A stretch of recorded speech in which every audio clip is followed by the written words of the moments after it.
वास्तवाने छळलं जरी, स्वप्न सुंदर होती माझी. जखमा दिल्या परिस्थितीने, पण झेप उंच होती माझी. कैक वादळ आली आणि उद्ध्वस्त करून गेली.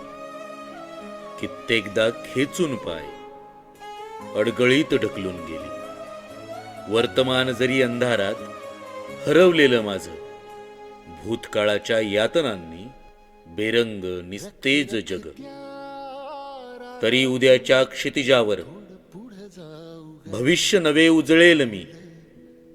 स्वप्नांना कवटाळून उराशी पाऊल पाऊल चालेल मी, पाऊल पाऊल चालेल. सुकलेल्या भाकरीला पाण्यासंग खाऊ गाड्या, पाऊल थकलं